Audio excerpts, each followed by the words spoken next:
Hello everyone, and welcome back to Caapid Simplified's YouTube channel. I'm Parishi, and I'm so excited to host today's session in our student series.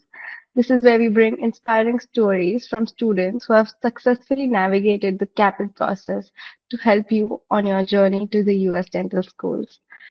So, today I'm honored to have Dr. Pallak Razdan with us. Dr. Razdan is a D3 student at UCSF School of Dentistry, one of the top dental schools in the US. Thank you so much for joining us, Dr. Razdan. Of course. Hi, Parishi. Hi, everyone. I am equally excited to be on. Yeah. So before we dive into the questions, let's start with a quick check-in. How are you doing, Dr. Razdan? How's school life at UCSF?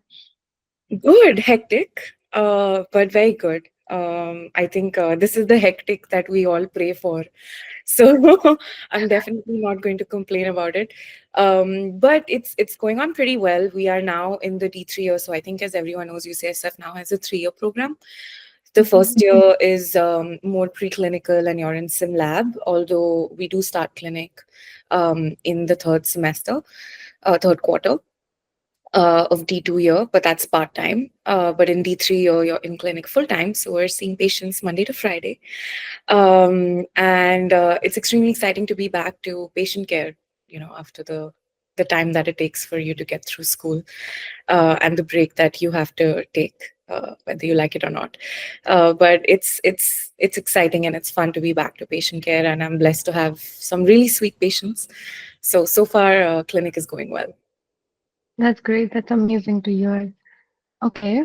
So can you tell us a little bit about yourself, like where you're from, your dental background, and what inspired you to come to the US for DDS? Sure. So I was obviously born and brought up in India. Luckily, my father had a transferable job, so I've lived all around the country, changed 8 schools growing up, and then I got a chance to do my BDS at Manipal College of Dental Sciences in Mangalore. I was in Mangalore for 5 years. Absolutely love my school, love the city. Um, and as they say, you only realize the value of your undergraduate degree when you get out in the world and see what is actually happening. So after I graduated from MCOTS Mangalore, I was able to work in Hyderabad actually for 2 years, and the senior associate dentist that I was working for, he was extremely kind and gracious, and he sort of allowed me to, he was in the process of expanding his dental practices, and he allowed me to sort of take over that responsibility. So I had the privilege of opening 3 practices for him, hospital dentistry based practices in Hyderabad, and I was heading one of them. Sorry. So that was like a great experience. And he had done some of his continuing education courses. Of course, he also graduated from India, but he did a couple of years outside the country in the US and in London. And I used to see his work, and it was flawless, like some of his aesthetic restorations as well as his RCTs and his ortho work. And he gave a lot of credit to his training outside the country. So I was like, you know what, I think I should, like, if this is where I want to be. And for me, that was like really good exposure into private practice. So I was like, maybe I should look at venturing outside the country, and that's what I did. When I was in school, I did consider doing a DDS outside. But I think at that time it was just a thought, and I was like, okay, let me think about it and work on it. But then when I started practicing, I realized, I was like, okay, I'm ready to do this. And so that's what inspired me to look outside. And initially, so when I was thinking of it, of course, US was like my first option. But then I lost my grandmother very suddenly, and I was extremely attached to her. And so I sort of took a back seat on the whole US system, and I wasn't okay to leave the country at that point. I was taking my time dealing with the loss. And then my parents were like, like they were gradually trying to push and prod, and they're like, are you sure? Like, what do you want to do? Where do you see yourself in the next 5 years? And then I was like, okay, instead of going back to school, why don't I consider the Canadian route, because at that time, everyone wanted to be in Canada and everyone wanted to get a PR, and because it was the easiest way to, I think, immigrate to North America. So I was like, yeah, it doesn't, I mean, I don't have to go back to school. I can just take a couple of exams and get licensed. So why not? And then I moved to Canada in October of 2019, and I started preparing for my AFK exam. And I obviously didn't give it too much time or thought. Um, and I didn't pass on my first attempt, which was Feb 2020. And then before I knew it, COVID hit, and the direct licensing process was impacted pretty badly. So exams were being cancelled. They were being scheduled, but then they were being cancelled. There was some form of a question paper leak. It was just a lot of things happening back to back, because of which I couldn't retake the exam or move forward in the process. And I didn't want to waste any more time, um, having gone through this entire cycle already. So I thought, let me look at the US, and, go back to school, because that was always the original plan. So I was like, looks like we're coming back to what we had initially thought of. And so I applied, but in the meantime, in Canada, I licensed myself as a dental assistant, because unlike the US, at least the state of Ontario, where I am from, requires you to have a license to work as a dental assistant. So I licensed myself as a level 1 dental assistant. I worked as a dental assistant, then I worked as a front desk, then I worked as a treatment coordinator. So I also got some experience on running a dental office, and then I got through school. So that's where I am now. Wow, such a long but uh, great journey you had from India, opening a practice there, working as an associate there, and to Canada, and now to the US. That is Yeah. amazing. So, when did you start preparing for CAPID application? While you were in Canada, or when you decided to come here? Yeah, I started preparing for CAPID when I was in Canada, as I mentioned, because I was initially looking at the direct licensing process. I was very determined, okay, if not now, in the next 6 months, like at some point, I will get a chance to register for the exam. But for the people that know the Canadian system, and the fact that, exams only open twice a year, and you need to have, like, it's a big stroke of luck, because, say, for example, if both of us were to log on online to register for the exam, maybe you get a seat and I don't, despite logging on at the same time. So and then if you don't get it, you're pushed back by 6 months, and you have to wait to register to take the exam again.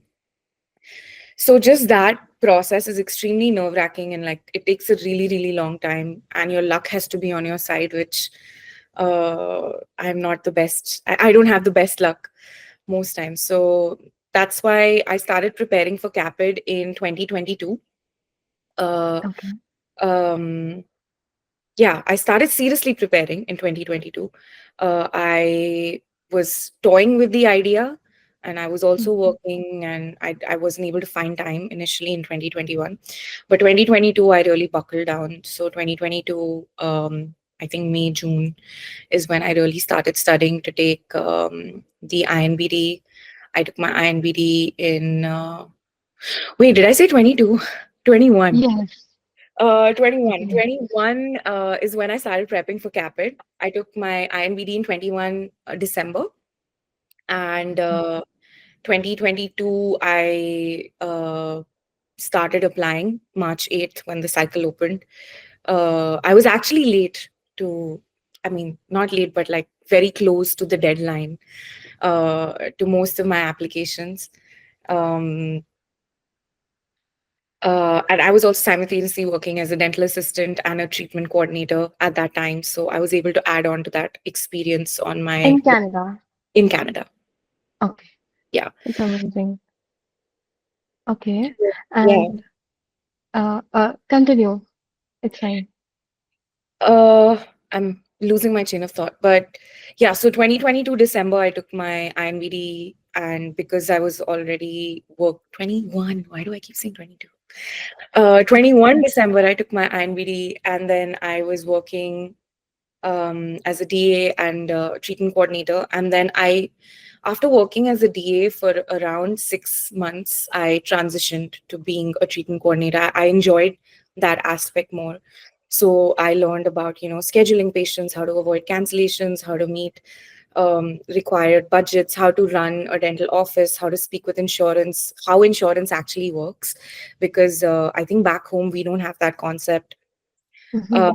and so that was a very key learning, because a lot of patients will only want to do treatment here based on what their insurance covers. So how to speak to patients in a way that, they are actually choosing to do treatment because they need it, and not because, insurance is covering it. So They that can was, afford it or not. yeah. So that was a big learning, because when you step out and you're going to be in private practice, you are paid on the amount that you produce and bill. And I don't mean it in a way that you have to scam people, but you still need to Mhm. know how to stress the importance of the right treatment for the patient. And that is something that I learned from there. Mm. Of course, in addition to how to run an office, how to Yes. speak to staff, how to, maintain budget, how to order supplies, like everything. So that was a great sort of, I like to call it my mini MBA sort of crash course in how to running a practice Oh, in North America. And US and Canada are very similar in terms of how practices are run.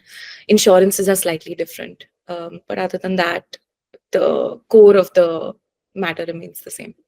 So that was a great experience that I was able to add to my resume.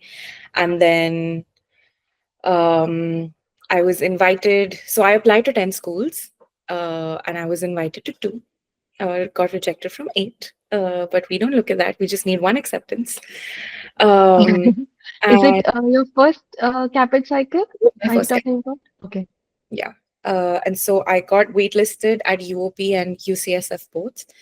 And then I got accepted at UCSF, and I took it and I ran with it.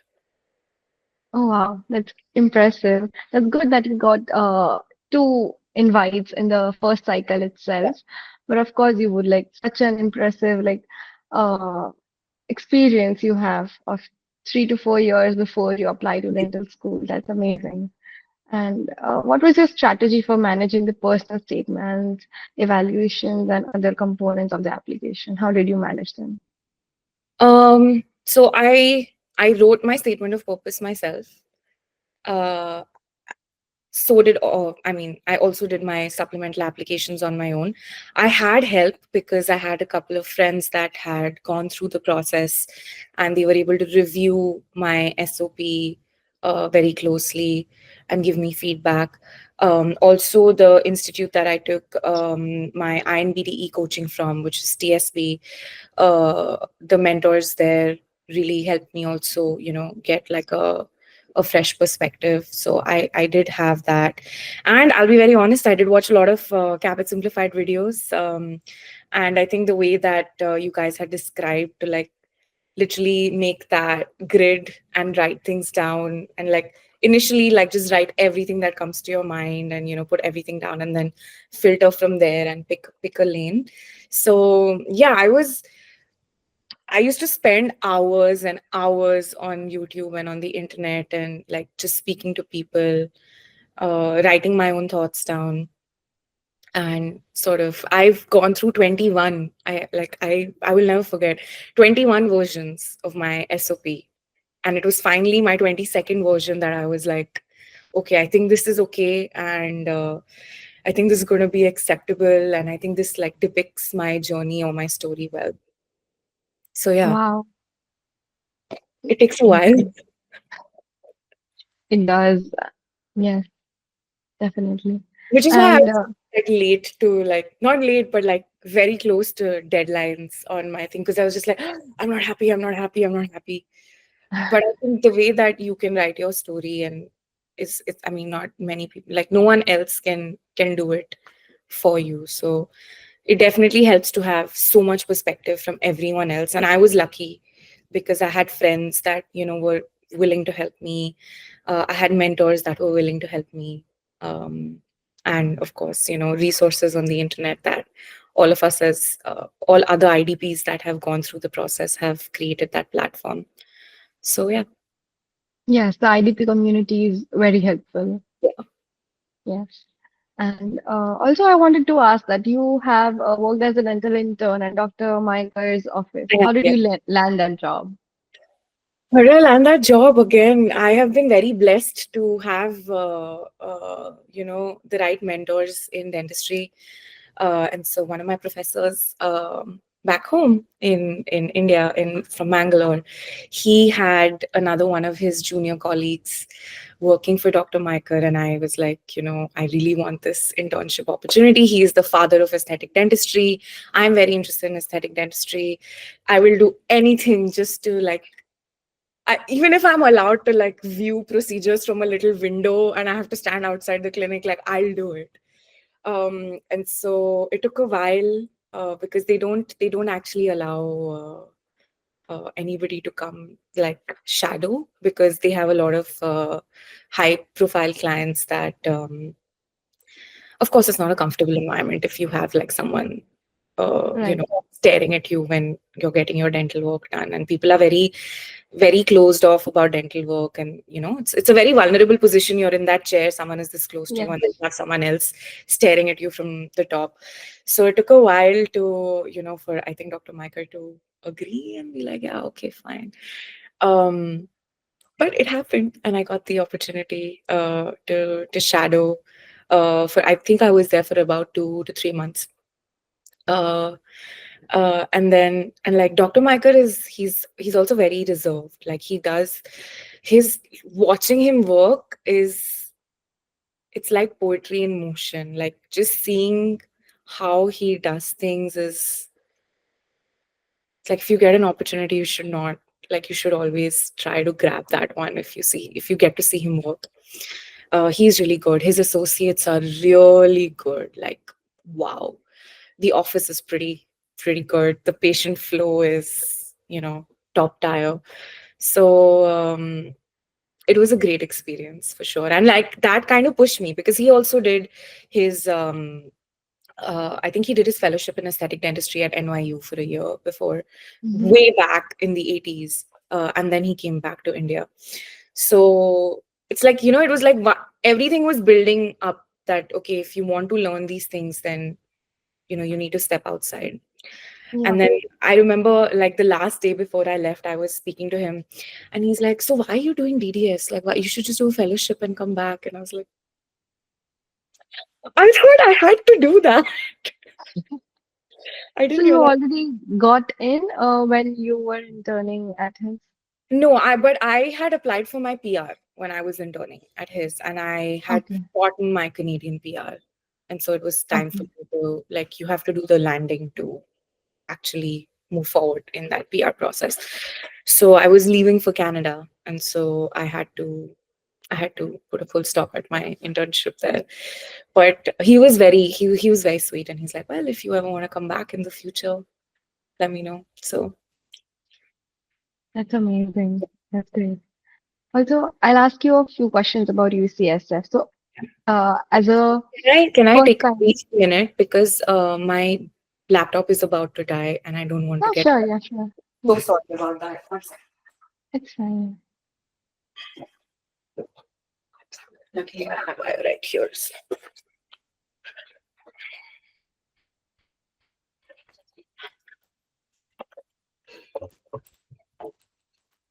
Okay. Okay. So many first-time applicants have a lot of myths, especially like about UCSF. We have heard that they need a master's degree and a expansive research experience to get in or to even land an interview. So is it true? Can you clarify if these are truly necessary? Uh, I don't think so. I think this is a myth. Um, a lot of my batchmates, I don't have a master's degree. I'm not an MDS. I'm only a BDS. Um, I did not have a vast research experience. I do have one paper that I have written back in my undergraduate days, but that's pretty much it. A lot of my colleagues and batchmates, even the new batch of 2027, the new IDP batch that has just come in, not all of them have masters. Some of them are fresh graduates. um, not all of them have research experience. So it is very varied. I feel like it's a good mix. There are some people that have master's degrees, there are some people that have research, but that's not the only criteria. There are other people that don't have those things, but they probably have something else. More volunteer experience, or more leadership experience, or more conferences they've attended, or more hands-on that they've done. So it's definitely a good mix of everything. Like, it's not just the fact that you need to have although I know out of all schools, and again, when I meet students from other schools in California through like my association with being a part of the CDA, the California Dental Association, as a student delegate, they are also, they also have the same questions like, you guys do a lot of research at UCSF. Yes, UCSF does receive lots of funding from public grants, large public grants, to do research. But while research is a strong aspect at UCSF, it's not the only aspect at UCSF. So, um, like, I wouldn't say that you have to specifically tailor your resume to do Mm-hmm. only research or actually go and get a master's degree. But I mean, it's a way to enhance your resume, but it's not like 100% necessary either. So I feel like everyone gets very worked up and they're like, oh, I need to have the perfect application on paper to apply. And I know we were also speaking briefly about this, but my advice is always like, just apply, because you will be surprised um, at where the process takes you. There are a lot of people that have spent years and years getting the perfect experience, and they're still not being called for interviews. And then there are people that, they're like, let's just try and see what happens, and it has actually worked for them. So, fortunately or unfortunately, there is no way to know what the admissions committee is looking for. There's no 100% perfect thing that, oh, if you tick all these boxes, you're going to be called for an interview. um it's so varied, and everyone has got so much different experience. Again, other IDPs that I meet from UOP, from UCLA, from Western, all these schools, California, North State, it's like not everyone has the same experience. Everyone has very different experience. And you'll be surprised that, you know, like, wow, like this is something I could add to my resume. I did not know that. Very non-traditional ways of Yeah, I agree. yeah. Yeah. Okay. And what was your interview experience like at UCSF? How did you prepare for it, and what made you stand out like in the selection process? What made me stand out? I don't know. That is a question for admissions committee. I ask myself till date, how did I get enough to make it?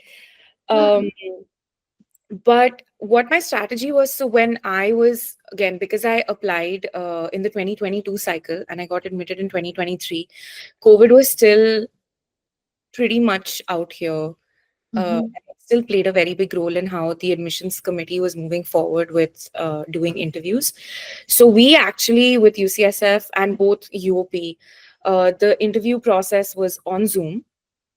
And At UOP, I had a personal interview. It was a week long because they have lectures with faculty, with alumni, with other IDP students, like current students, and every day is a different sort of Zoom call for something else. With UCSF, we initially had like a group sort of discussion, like a group meetup with all the people that they had shortlisted. And then we were all sent a Kira invite to interview. Okay. And so my interview with UCSF was a Kira interview. It went by really quickly because, Kira interviews are like, you sit down and it's recording. There's a time limit, and that's it. Like, you cannot speak over that limit because nothing's going to be recorded. You're going to immediately be directed to the next question. So you don't even get a chance to like gather your thoughts or anything. It's just like questions. But as soon as you hit start, you're being recorded for like a minute. Questions keep changing, and that's what it is. So when I got to know it was going to be a Kira interview, all the basic questions that you think you can ever be asked at an interview. Why UCSF? Why dentistry in the US? What are you going to do if you catch your batchmate in an uncomfortable situation with a patient and they are being spoken to in a certain way? How do you plan to integrate with the diverse culture at the university? What makes you stand out? What are some, traits? Like, why should we select Mhm. you? Like, why you, basically? So I had like really short answers prepared in my head, and I am very bad at memorizing stuff and like saying it out loud. I'm more spontaneous. So whatever I had written and practiced, I said none of it. And I only said whatever came to me in the moment. But the questions were very similar. Like they were like, why UCSF? Why an advanced standing program? What are your plans in the future? How would you react if you found out one of your classmates was cheating on an exam? So those kind of questions that I think there's a wide plethora of those kind of dental school admission questions on YouTube and online. So just I took those questions and I made a Word document and I wrote really short answers. And I thought I learned it all, but when the moment came, I was just yapping and yapping like I am now. And I got lucky that they liked me. Yeah, you got in. That's great. Yeah, So they asked you a ethics question at Kira. So did you, coming on that topic, did you take Casper? I did take Casper. Okay. I did take Casper to apply to Colorado. I did get the highest percentile in Casper. I did prep for Casper also, but very, very basic. Um, I wrote with, and this I feel like underrated thing, but I read this on Reddit. Someone had actually written their answers in a point-wise format, and they said they had scored in the top percentile, and I was like, I think that's what I'm going to do, because sitting and writing full sentences, you don't have that much time Hmm. for Casper either. Like you are also on a clock. If the question goes away, you can't go back and make any changes. So I actually did utilize that tip, and I think it helped. Um, like luckily, I think being in the millennial population, my typing speed is also pretty okay. So I was able to get condensed information Yeah. onto the exam. But Okay. unfortunately, I don't think Colorado accepts or is taking Casper for this cycle anymore. Yeah. A lot of them are not using Kira as well anymore, Yeah, like after COVID. Is UCSF using Kira now? I don't think so. I think the Okay. last uh, batch that had their interviews for the batch of 28, I think those were over Zoom, um, or in person. I forget, but I think no, I think they were over Zoom. Yeah, Okay. like Okay. they were with faculty members, with different faculty members. So Okay. That's good to know. So many international students face challenges with the visa processing and financial planning. So can you share your experience dealing with the visa issues and securing loans for your DDS? of course, I love this topic because I feel like we don't talk about it a lot, right? Yeah, As we in do. the community, finances is a very hush hush topic. So I'd like to like really put this out there. Financial planning is key. It's not your SOP, it's not your LORs, it's not your experience. Like understanding where you're going to get the finances from once you get accepted, and you will. Everyone that tries gets accepted. It's just I believe that we all have to do our due diligence and uh, what we call we have to. There is that time that you have to give to this process, but everyone that gives that time, I think makes it. If you like Yeah. constantly. So it's like we all have to pay our dues before we get in. But then once we get in, we are paying a different form of dues. So that needs more preparation than anything. For me, luckily, because I was a Canadian permanent resident, I did not face any specific visa challenges. Once I got accepted into school and they sent me the admission letter, the offer letter, I was able to secure an interview over here in Canada, in Toronto, to do my F1 visa appointment. There was a wait for sure, and I was getting an appointment like 6 months after I was supposed to start school. So I would just every night at very odd hours during the day just keep refreshing and trying to move my appointment up. So it took me 2 tries to get a date in time to actually get the student visa and start my program. So I was at that very consistently, time and time again, looking for those slots. But other than that, I didn't face a visa rejection because again, I think the consulate here goes a little more easier on you than it does back home, right? Because back Mhm. home, and my US visitor visa had actually been rejected when I had first applied from Hyderabad in India. So I understand that. And I know of a couple of juniors and other batchmates that had valid admission offers but couldn't make it to school because, they got denied their F1 visa. So I completely understand that that is a struggle. Unfortunately, I don't have much information on that just because I did not go through that struggle. But did I go through financial struggle? Yes, ma'am. Um, Wow. So, and a lot of people ask me this on my Instagram because I think a lot of people also try to come to Canada and do the direct licensing process, but it doesn't work out. And then they look at the US. Unfortunately, even if you're a Canadian citizen or you're a Canadian permanent resident, you do not get loans for schools outside of Canada. And so you're stuck, right? You can either borrow from the US if you have a cosigner, and having a cosigner is extremely important. Um, or you borrow from your home country.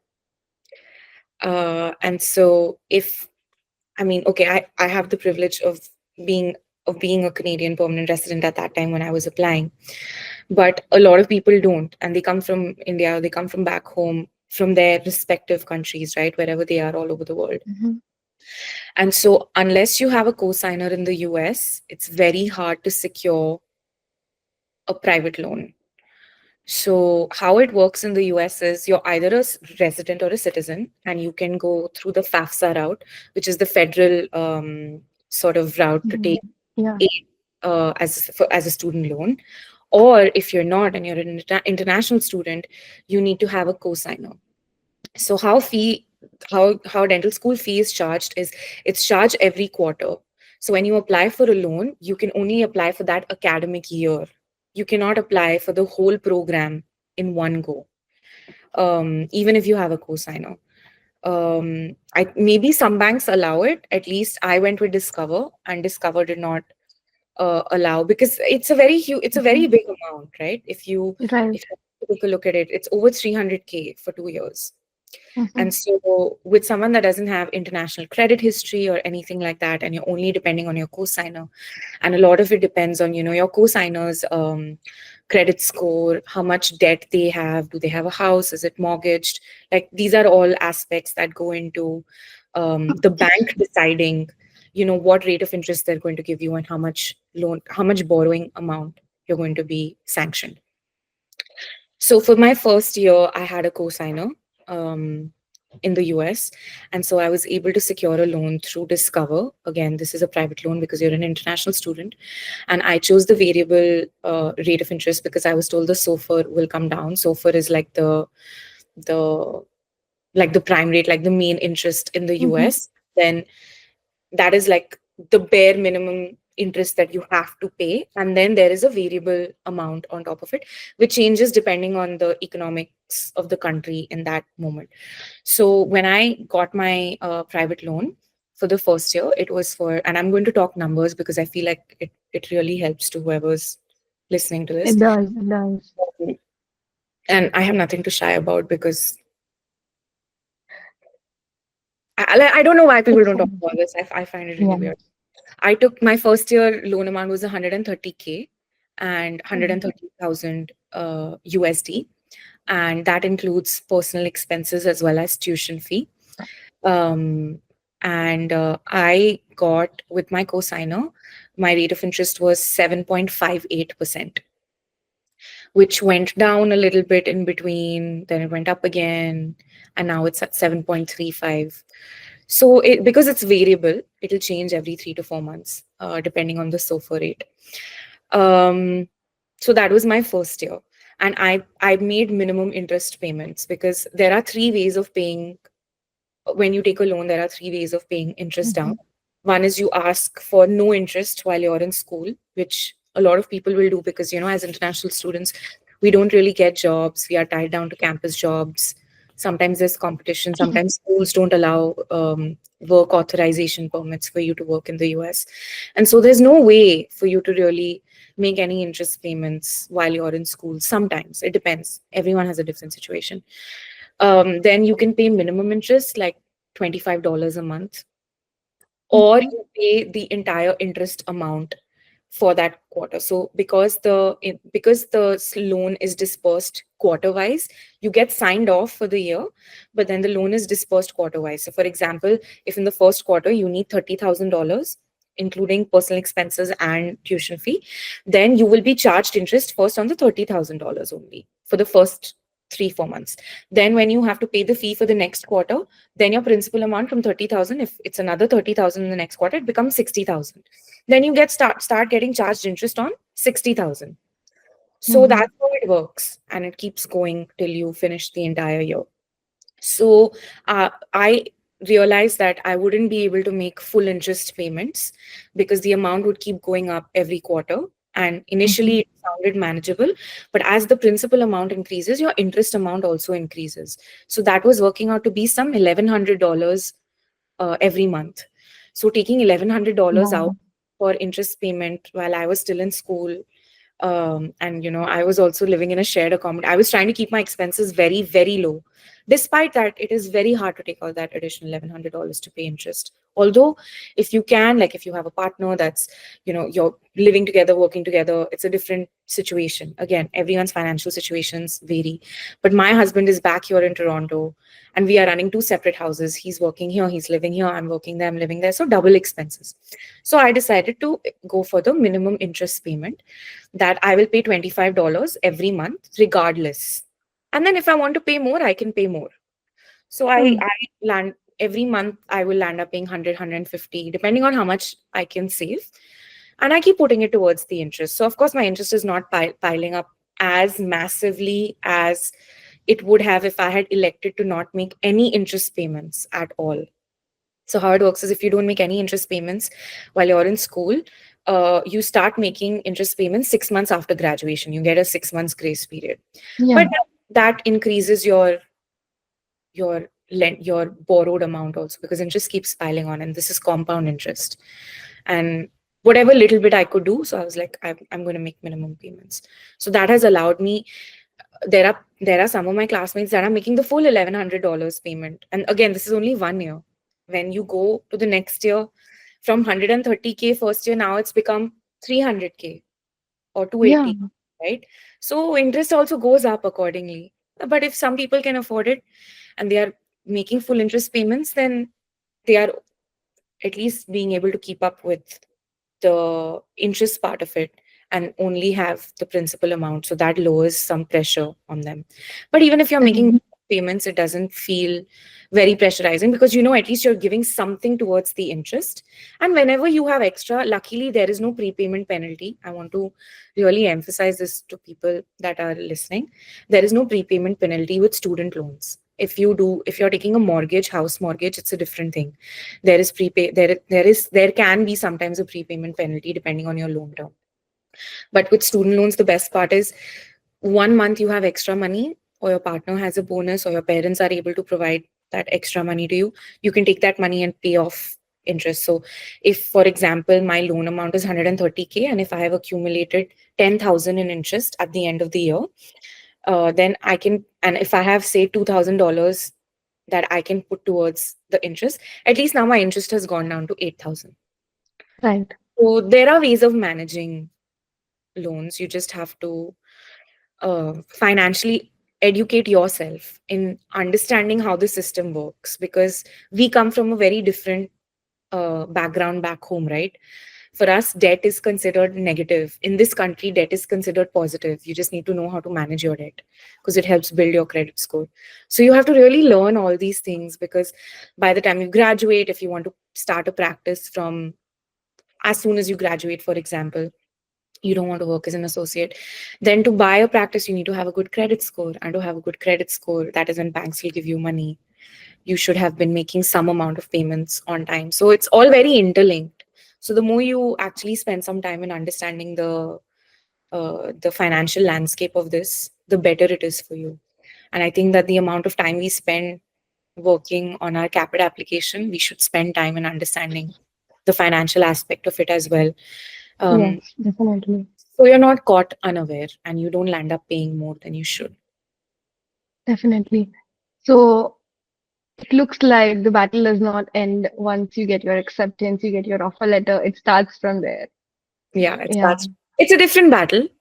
Of course, one big stress is taken care of, that okay, now I have admission, and I am worthy of attending a school, and my application is great. But finance is a whole different battle, and the preps need to happen simultaneously. Like a lot of times we think, oh, once I get into school, then I'll think about it. But my suggestion is please don't do that, because again, now from second year, I don't have a co-signer for my second year loan, so I took it from India. So Hmm. understanding how I could take a student loan for a US dental school from India was also, I had to learn about it a lot, speak to banks, understand what their borrowing terms are, what their lending terms are, what, because India, rate of interest is higher. Do you have to mortgage a house? How much your parents have to help? All these things, which bank is okay to do it, which bank is not okay to do it. So that's a But learning. then, but then you pay back in rupees and the currency is just going up. So is it easier? I don't know yet because I haven't graduated and I haven't started making payments to my Indian loan. But having said that, again, the Indian loan works very differently. You do have to make interest payments every month. And so, luckily, my parents are taking care of that for me right now. But of course, it's piling up and it's piling up very quickly. And so, my next thing is, what am I going to do about third year? So I am researching that now because I still have another year Yeah. of school. And and then once I graduate, will I consolidate my loan in the US? Will I start paying Indian loan first? You have to really be on top of it, like understand debt management and work backwards from there. Which is why, I really stress on this, that definitely start reading up and researching Mhm. about how you're going to take the loan, because it's not a small amount. It's not a small Yeah. amount. Thank you so much for talking about this financial aspect of the CAPID and post-admission. This is amazing. Not everybody talks about Yeah, of it course. in this detail. Yeah. Now I'll start the life at UCSF Yeah. segment. So, how does your academic journey like has been so far at UCSF? What is the curriculum like, and how does it integrate with the international students and the traditional students? Yes. So at UCSF, we are the first batch of the 3-year pathway. Mhm. We did have a 2-year pathway at our time as well, and that was the last 2-year pathway batch. So some of our other IDP friends and colleagues are going to be graduating in 2025, and their batch was only IDPs. Like they do not integrate. They don't have any classes with domestic students. They are working independently as an IDP cohort. For us, because we're in the 3-year program, we were integrated. We have been integrated with the traditional domestic students. So we joined them in their second year. So we have lectures together. We had sim lab classes together. Now we are in clinic together, posted with them in different group practices. So we have like properly traditionally integrated with the domestic students. Like at this point, there is no difference in their academic journey. Sorry, and our academic journey. Having said that, of course, in clinic, because some of us have a little more experience with patients or with like patient care, we are able to get through our procedures faster. But in due time, domestics also reach the same level of proficiency. So eventually, there's not much difference left. And which is great because you get to learn from them, they get to learn from you. Um, and classes for the D2 year happen with them.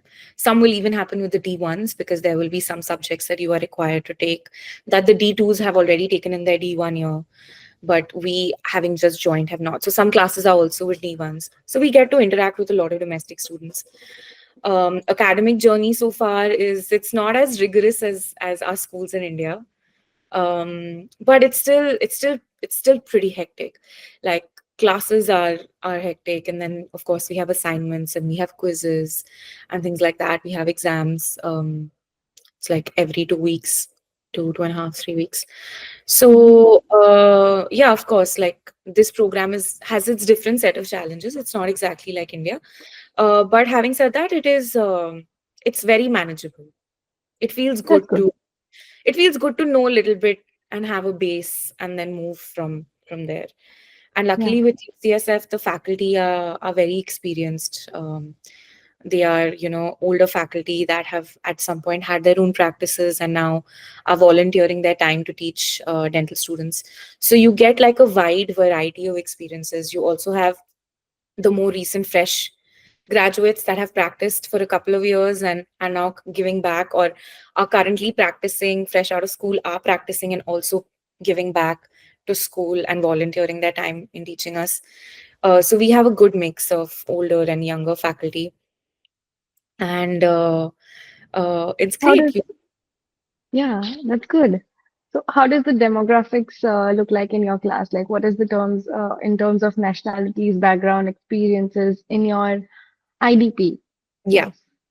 So we are a batch of 20 girls. The batch of Wow. 2026 is an all girls batch, women in STEM.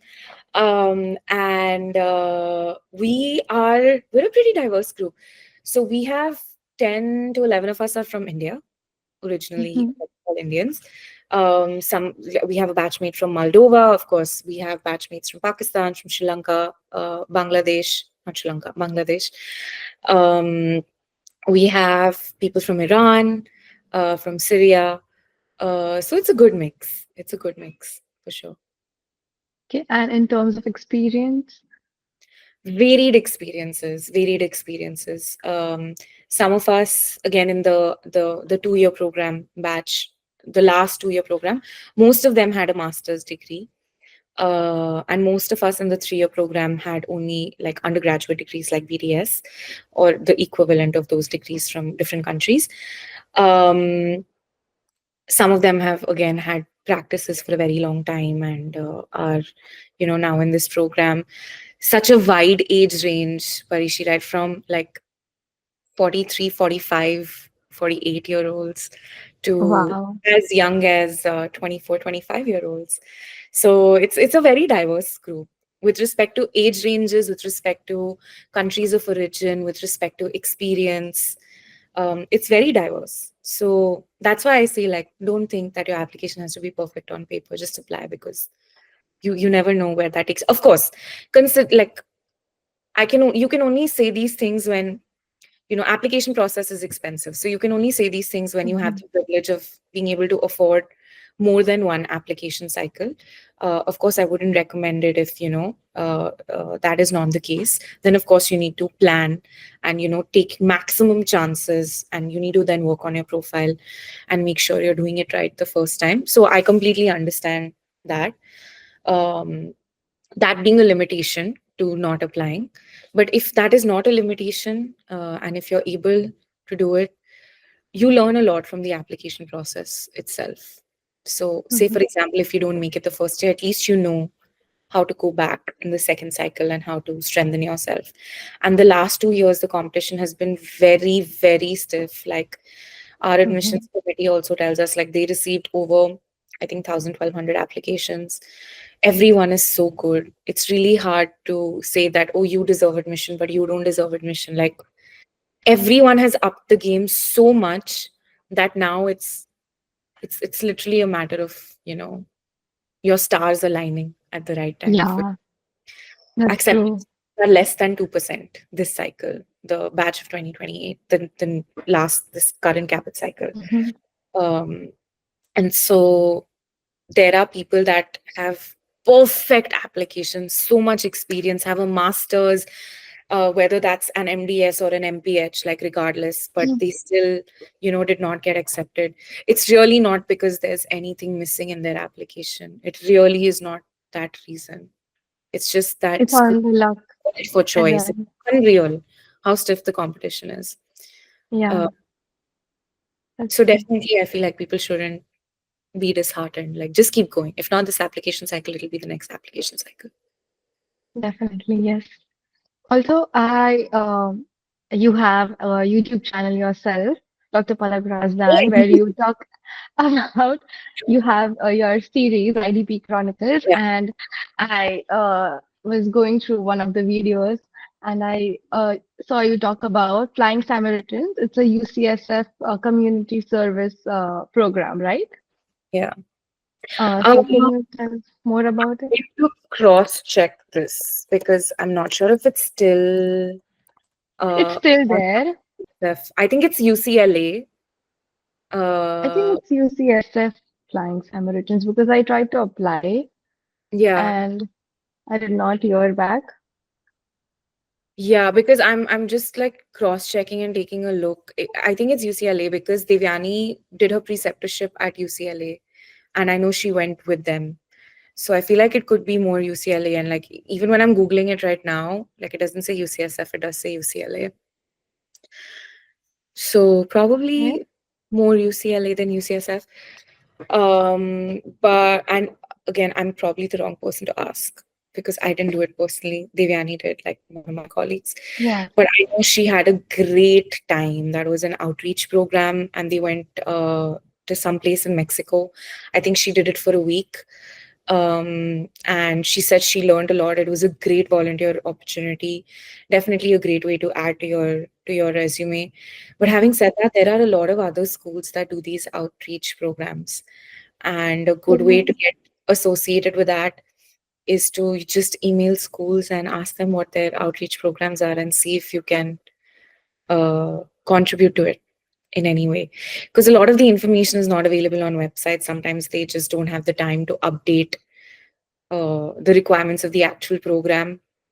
Even now, for example, UCSF, the community postings that we have, externship postings, initially it was only like it was restricted to the D4s, the ID4 year, but Mhm. now we get to do two externships during our course.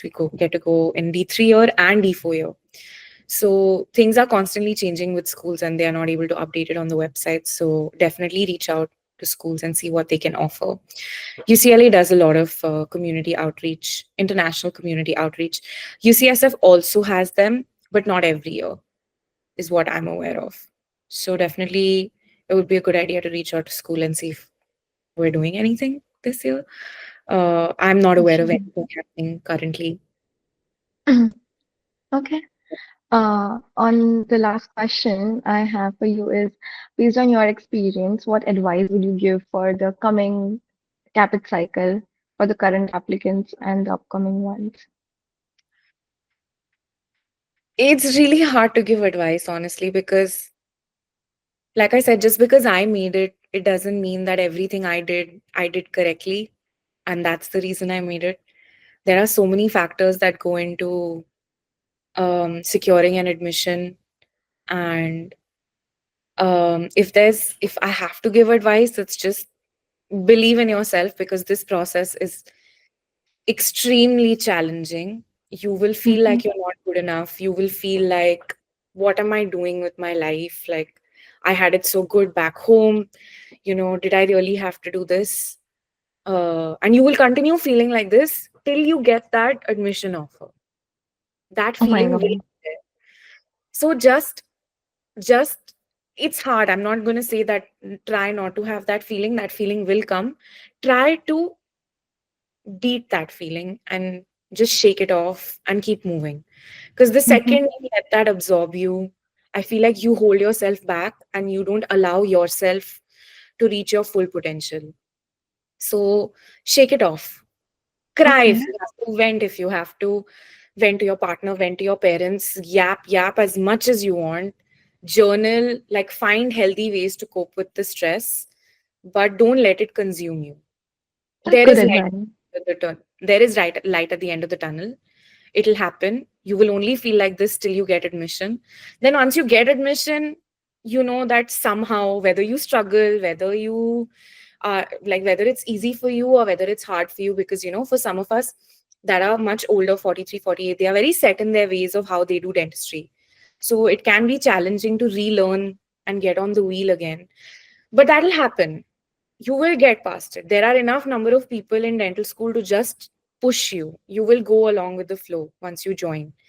But Mm-hmm. that phase before you join, where you're constantly doubting yourself and you're like, I'm not good enough. Maybe I'll do this and I'll get through. Maybe I'll do that and I'll get through.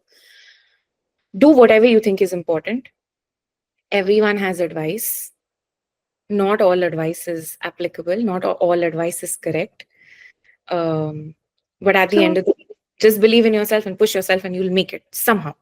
It'll happen. so if you had one wish which you had known before you started this journey, what would it be? I wish I knew the financial implications of this and how long, how much. Again, I came from that mindset where I was like, first I'll get admission.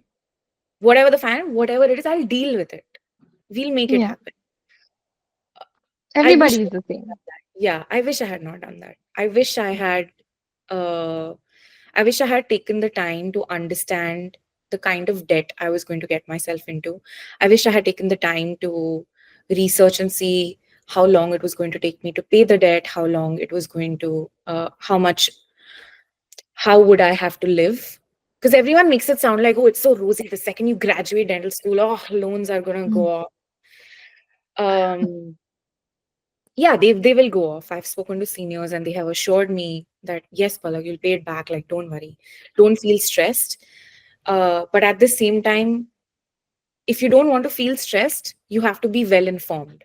So I wish I had actually taken the time.